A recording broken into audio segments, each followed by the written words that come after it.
Hello everybody, I am currently on this thing in the middle of the ocean to show off a data pack that I made recently. So one thing you may have noticed about mobs in Minecraft is that they kind of are all the same, and creepers are a great example of this because they don't even have any baby variants, they can't spawn with equipment, they all look the same, they all act the same, they all do exactly the exact same thing all the time. That is, at least, until now. And there we go, look at that, we got a whole bunch of variations of these creepers. Now at first, the only obvious change is that they all have different heights, but there's several other stats about these creepers that have been modified as well. This data pack that I added randomizes 5 different stats of most naturally spawning mobs in the game. Now the first and most obvious one is the scale attribute, which makes them bigger or smaller, but these creepers also now have randomized movement speed, jump strength, max health, and attack damage. Well, not attack damage. If they were zombies, they would have randomized attack damage. Now to show off the changes to some of the other stats, I've gone ahead and spawned some husks. Already you can see that these are also different heights, but if I go to survival mode and they start chasing me, you'll see that some of them, like this guy in the gold, actually seems to be faster than the ones near him. Some of them will be faster, some of them will be slower, and it just adds a little bit of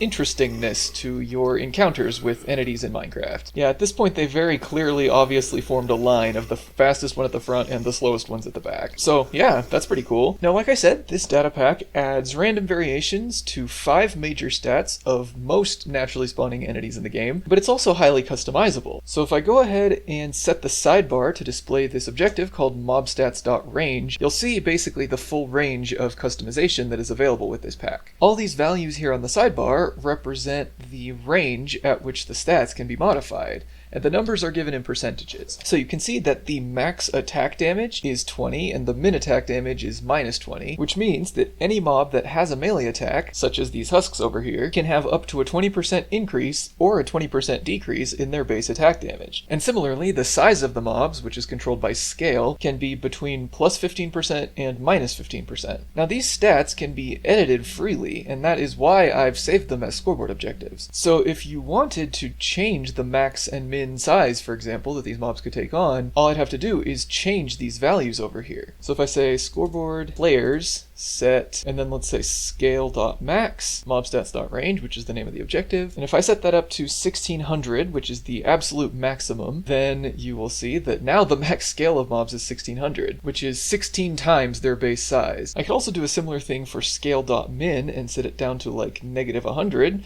which is minus 100% of the mob size. And now, well, these changes will not affect already existing mobs, but if I spawn new mobs, they will be randomly and wildly varied. We've got some huge husks. I'm trying to see if we got any tiny ones. Hold on. I don't know if we did. Yeah, they all seem pretty massive. Okay, so yeah, you can do some absolutely ridiculous stuff with this. And now might be a good time to show off that there's actually somewhat of a way to get around this as well. So if I wanted to have this data pack, and I also wanted to spawn mobs that don't get randomized, all I have to do is summon a new entity with a tag called mobstats.ignore. And if I summon this husk, you'll see his size will not change at all. And yeah, that's it. This was a really short video, but if you want to download this data pack, I posted the Planet Minecraft link down in the description like I usually do. Thank you so much for watching, and I hope you all have fun.